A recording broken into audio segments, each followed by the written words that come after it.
I'll give the floor to His Excellency Mr. Volodymyr Zelenskyy, President of Ukraine. Thank you very much, President.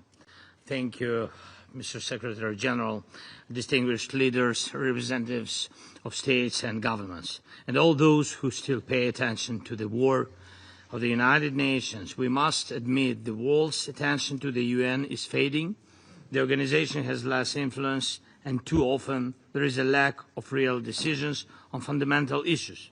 This is exactly what we need to speak about today, about the tools that sadly are not working now. But they will work, I'm sure. They will work if you are active, if we are active, because the main tool is in your hands. First of all, I thank the Republic of Korea for this meeting of the Security Council and for the opportunity to call for peace. Today, there will be a clear call for peace in this Council. And here is one of the main distortions of our time. Whom must we call to peace, and on whom must we press to achieve it? One of the permanent members of this Council is doing everything to prolong the largest war in Europe since World War II. Russia does this with impunity, using its veto power, buying influence, and keeping peace on hold. The Russian representative is here, but of course not the one who makes the real decisions. That man fears to sit face to face with Ukraine and the world and openly admit he wants only war. Instead, Putin sends delegates who cannot and don't want to stop the bloodshed. And when he appears abroad, in Beijing or somewhere else, it's only to buy more time for killing, pretending he seeks diplomacy. Putin only cares about using every meeting, every chance to keep the war going. Each day, Russia kills our people, destroys our cities, and leaves no sign it will ever return to the principles of the UN Charter. China is also represented here, a powerful nation on which Russia now depends completely. If China truly wanted this war to stop, it could compel Moscow to end the invasion. Without China, Putin's Russia is nothing. Yet too often, China stays silent and distant instead of active for peace. The United States of America is present here as well, a strong nation that supports our defense, and we've said yes to every proposal from the US President for a ceasefire and talks with Russia to bring peace. But Russia always says no, or tries to confuse everyone so that even a ceasefire can't happen. And I met with President Trump just now, and we spoke about how to finally bring peace, and we discussed a few good ideas, and I hope they will work. And I'm grateful for this meeting, and we expect America's actions to push Russia toward peace. Moscow fears America and always pays attention to it. The United Kingdom is here, a permanent member of the Security Council. France is here, also a permanent member. Both nations support us, support our people, our independence. Both promote diplomacy, and both are parties to a document that was supposed to be a positive milestone, together with the other permanent members of the UN Security Council. But instead, it became a warning to the world. The Budapest Memorandum, meant to guarantee Ukraine's security in exchange for giving up nuclear weapons, failed. It proved that international promises can turn into blabbering. That is why today, with Britain, with France, and already with more than 30 nations in our coalition of willings, we are building a new security architecture. We count on the United States of America as a backstop. Real security guarantees must become the line Russia cannot cross again.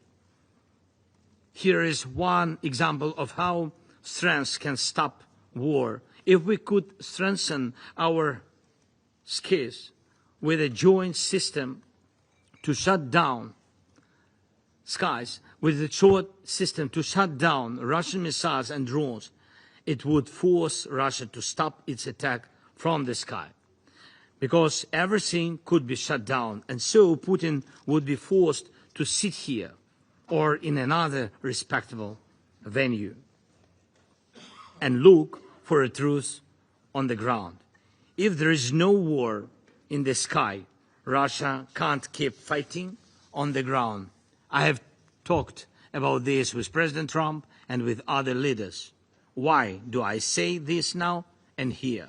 Because you, the United States, China, Britain, France, the permanent members of the Security Council, represent the world's essential power, the power that must act when international law alone cannot.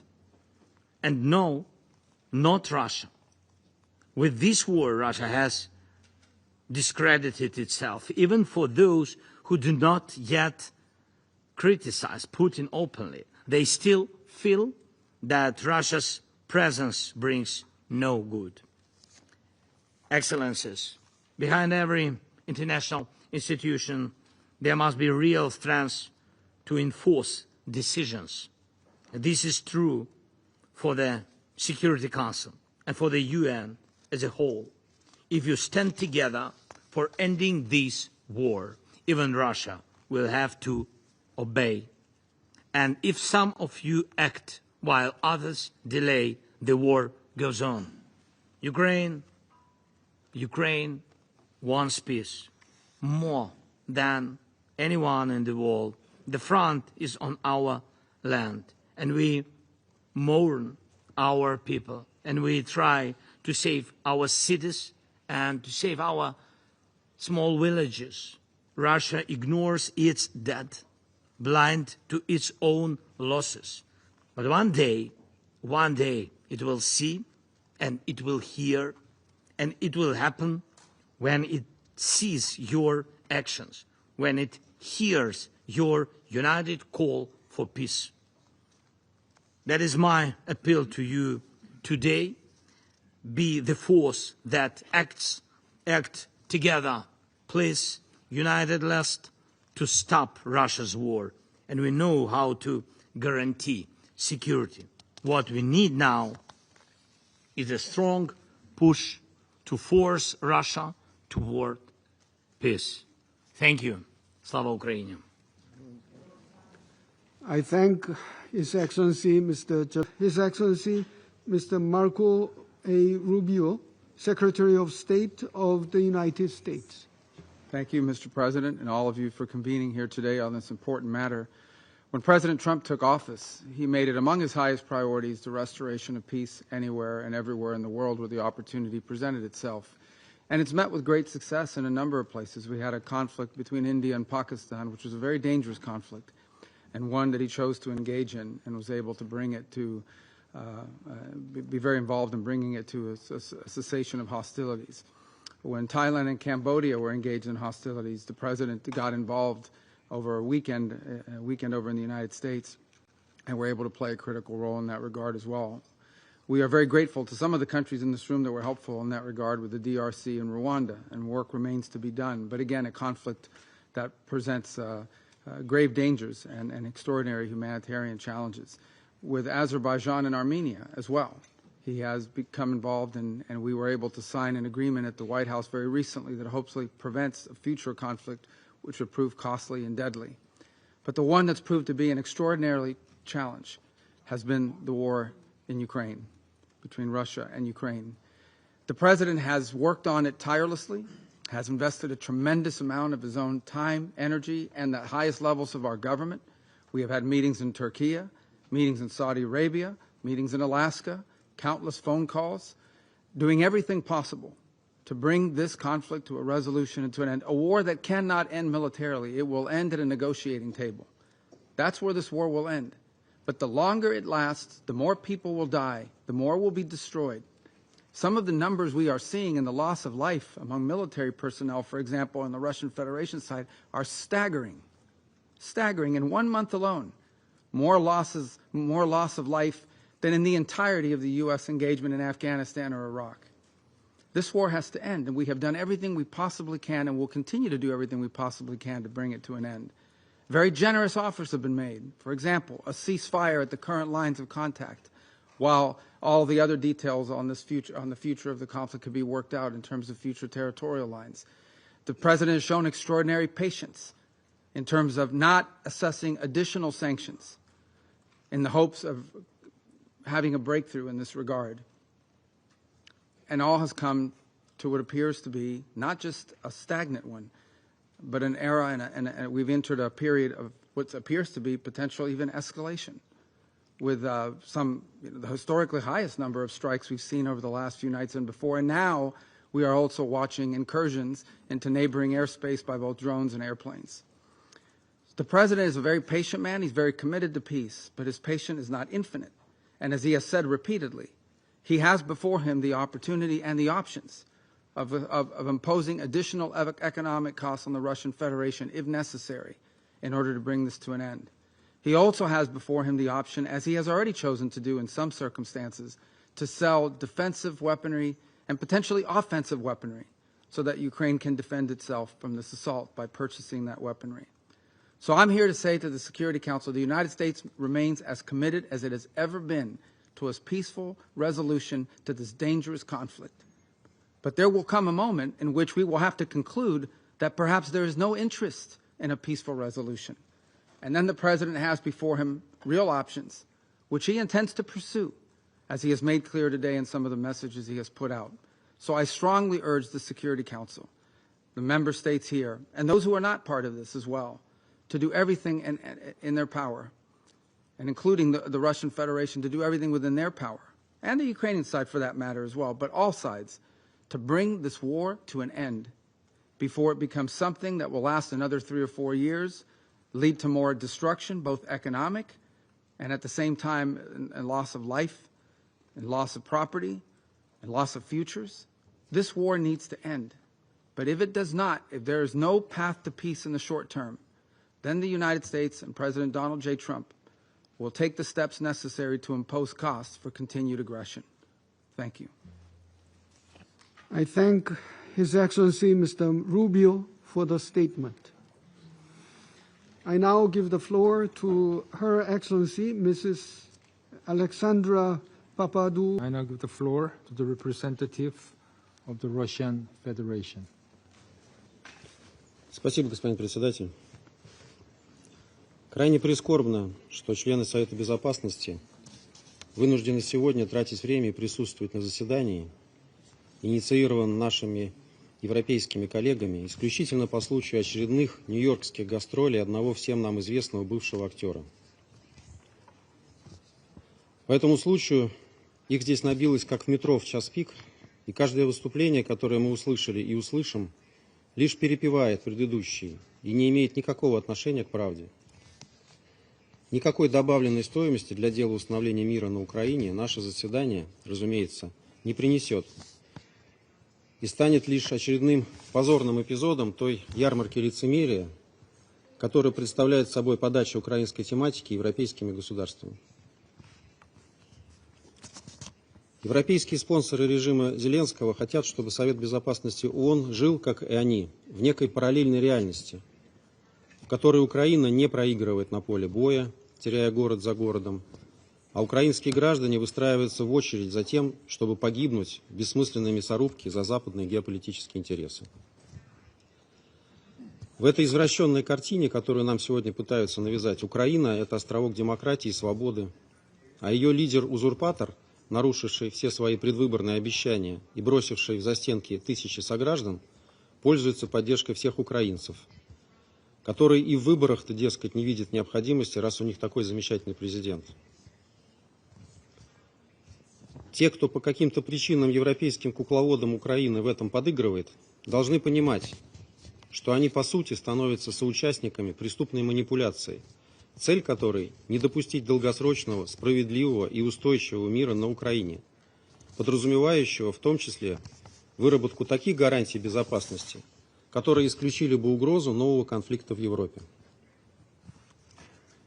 Это, по сути, сговор, направленный на то, чтобы украинцы по-прежнему тысячами погибали в бессмысленной братоубийственной бойне, которую западные недруги России готовили много лет, рассчитывая обескровить нашу страну, подорвать ее безопасность и экономический потенциал. За скобками при этом сознательно оставляются вопиющие для любого цивилизованного государства уродливые явления, которые не потерпело бы ни в своей стране, ни по соседству ни одно уважающее себя правительство. Нам всем, в частности, предлагается закрыть глаза на то, что обезумевшие от русофобии и вседозволенности своих сюзеренов киевские марионетки и не думают отказываться от гонений на русскоязычных граждан Украины, запрещая им, вопреки Конституции собственной страны, говорить на родном языке и учить ему своих детей. У нас на глазах людей под страхом смерти и преследований заставляют отказаться от своей идентичности, от своих духовных и исторических корней. А все так называемые европейские демократии этому рукоплещут, безосновательно утверждая, что Россия якобы хочет растоптать идентичность украинскую. У нас никогда не было такой задачи. Это огромная наглая ложь, продвигаемая киевским князьком для запугивания и оболванивания мировой общественности. Нам предлагается забыть, как обнаглевший от безнаказанности ненацистский режим в Киеве, пришедший к власти в результате спонсированного Западом нарушения устава ООН госпереворота, расстреливал беззащитных людей на юге и востоке Украины из танков и орудий, сбрасывал на них бомбы и заживо сжигал в Одесском доме профсоюзов, унижал и издевался над ними только за то, что они русские, и отказались принимать человеконенавистническую идеологию киевского режима. А потом его 7 лет под ширмой Минских договоренностей вооружали до зубов, снабжали разведданными и готовили к войне с Россией, как в этом признался ряд отставных европейских политиков, имевших к этому непосредственное отношение. А еще нас призывают не замечать, как на Украине по-прежнему возвеличивают тех, кто в годы Второй мировой войны вместе с нацистами уничтожил сотни тысяч евреев, поляков, русских, цыган, тех же украинцев. Как европейские партнеры Киева стыдливо опускают глаза, когда видят на телах обучаемых ими националистических украинских боевиков свастики и другие нацистские и ненацистские символы, которые запрещены в их собственных странах. Господин председатель, для тех, кто пытается заставить весь мир мыслить в этой извращенной парадигме, история начинается лишь в феврале 2022 года. Они не хотят вспоминать о нарушенных обещаниях не допустить расширения НАТО на восток и о неделимости безопасности. Хотят стереть из памяти то, что они сотворили в Киеве в 2014 году. Выдергивают из устава ООН один единственный принцип об уважении территориальной целостности государств, забывая об их суверенном равенстве, о невмешательстве в их внутренние дела и о праве народов на самоопределение. Они видят проблему только в действиях, которые стали ответом на их собственные шаги. На ходу подменяют международное право так называемым порядком, основанным на правилах, которые они сами же придумывают и навязывают другим. Украинский кризис – это прямой результат их действий и их шагов, предпринимавшихся много лет, несмотря на все наши предупреждения и призывы остановиться и сойти с курса, который ведет к катастрофе для этой страны. Сегодня же, когда эта катастрофа очевидна всем, кроме разве что спасающего свою шкуру и свои наворованные миллиарды главаря киевского режима и тех, кто привел его к власти, они пытаются подорвать усилия, нацеленные на установление долгосрочного и устойчивого мира на Украине. Название этой страны стало нарицательным не только для поголовной коррупции и тотального бесправия, но и для вопиющих двойных стандартов, которые коллективный Запад и подконтрольные ему СМИ демонстрируют в украинском контексте. Нигде в мире, ни в одном конфликте так последовательно не игнорируются бесспорные нарушения международного гуманитарного права со стороны киевского режима, использующего мирных жителей в качестве живого щита и размещающего средства ПВО в непосредственной близости от жилых кварталов. Это приводит к трагедиям, связанным с падениями на жилые дома обломков или промахнувшихся противовоздушных ракет, которых в иной ситуации не случилось бы, поскольку ВКС России, как уже неоднократно подчеркивалось, наносит исключительно высокоточные удары по объектам, относящимся к военно-промышленному потенциалу киевского режима. Кроме того, в большинстве случаев они являются ответом на удары украинских беспилотников по мирным объектам в российских городах. Целенаправленные обстрелы укронацистов жилых домов, школ, детских садов и больниц, которые на Западе пытаются не замечать. К сожалению, им в этом подыгрывают и в секретариате ООН, где энергично подхватывают любые утверждения из Киева и игнорируют печальную статистику, озвучиваемую российскими властями. Видим в этом вопиющее нарушение статьи 100 Устава ООН, предписывающей сотрудникам Всемирной организации беспристрастность. Чести Антонио Гутеррешу и его подчиненным подобная линия не делает.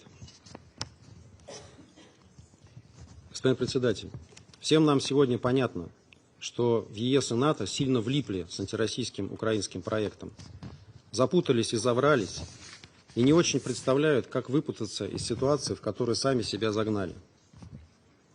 Раньше всех начали прозревать в Вашингтоне после прихода к власти новой американской администрации. Однако, вместо того, чтобы присоединиться к усилиям, направленным на установление мира, в Брюсселе и союзных столицах по-прежнему, по инерции или сознательно, раскручивают маховик войны, последовательно и без каких-либо оснований лепят из России образ врага, который неминуемо на них нападет, стоит ему только разделаться с Украиной. Сегодня эта партия войны потеряла сон, всячески стараясь подорвать итоги и понимания, достигнутые в ходе встречи президентов России и США на Аляске месяц назад. Закатывает истерики, в том числе и в этом зале, в связи с бездоказательными утверждениями то о залете в Польшу якобы российских беспилотников, то о якобы пролете над Эстонией российских истребителей. Подобная промывка мозгов и зомбирование населения, стремление повесить на Россию свои недоработки и ошибки и острейшие экономические и социальные проблемы, с которыми столкнулись европейские общества в результате собственных непродуманных санкционных мер, сравнимы разве что с обработкой немецких и итальянских обывателей накануне Второй мировой войны. А потом все эти манипуляторы, получив очередной горький урок истории, будут разводить руками и утверждать, что не осознавали последствий своих действий. Обнадеживает, что не все в Европе готовы следовать этим губительным путем. И появляется все больше политических сил и лидеров, которые отвергают войну и конфронтацию в Европе и агитируют за развитие взаимовыгодных и равноправных отношений с Россией. Мы выступали за такой сценарий с самого начала. Господин председатель, контуры будущего мира на Украине нам всем понятны. Как очевидно и то, что представления киевского режима о том, как он мог бы выглядеть, не имеют никакого отношения к реальности и лишь обрекают новые тысячи не желающих отправляться на фронт украинских граждан на бессмысленную гибель. Только вчера в эфире одного из украинских каналов один из тамошних пропагандистов посетовал, что у украинцев на улицах отлавливают много, но они, цитирую, быстро заканчиваются. В этом циничном заявлении вся суть киевского режима. Вы подписываетесь вместе с ним над подобной незавидной участью оставшихся в живых граждан Украины? Если да, то нам не о чем с вами разговаривать. Если же вам они не безразличны, мы ждем вашей поддержки и искренней работы вместе с теми, кто пытается нащупать контуры реалистичного, долгосрочного и устойчивого мира, который остановил бы эту войну, начатую преступной киевской кликой в 2014 году. Мы не отказываемся ни от каких переговорных форматов, но выступаем исключительно за серьезный, субстантивный и незашоренный разговор.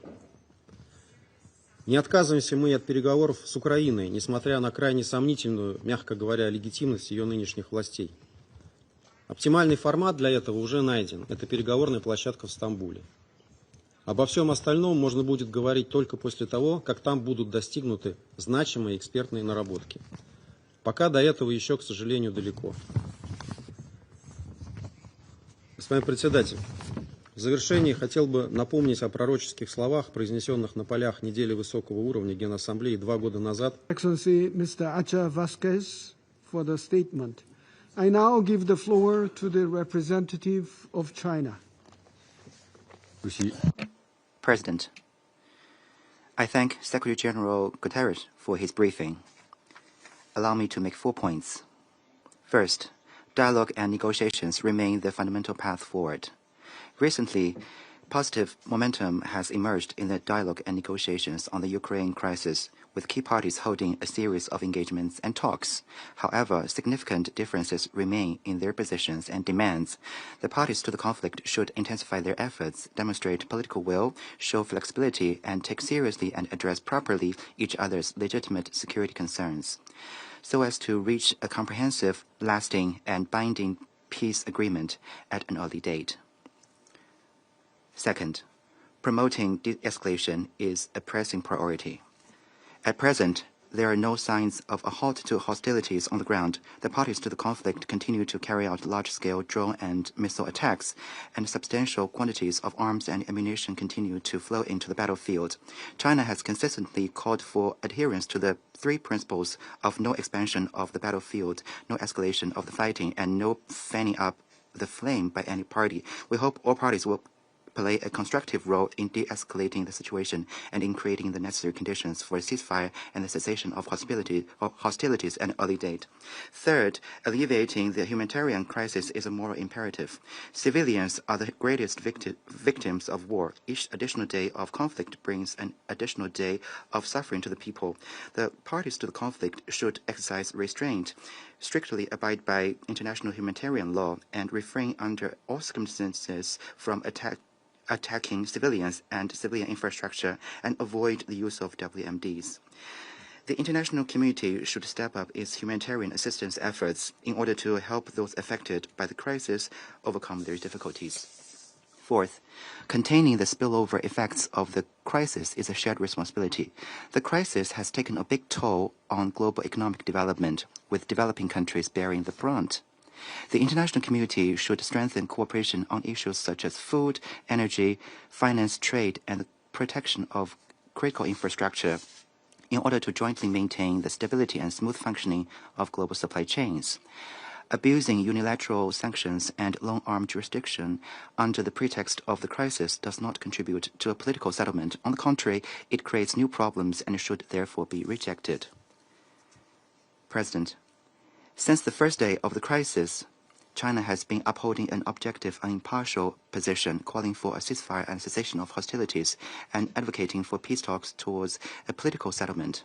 Guided by the four shoulds put forth by President Xi Jinping, we have maintained close communication with parties concerned, sent our special envoys for shadow diplomacy and 发起成立乌克兰危机和平之友小组，汇聚和平呼声，促进和平共识，推动和平努力。中方愿同国际社会一道，继续为推动危机的早日政治解决发挥建设性作用。谢谢主席。I thank the representative of China for the statement. I now give the floor to the representative of Sierra Leone.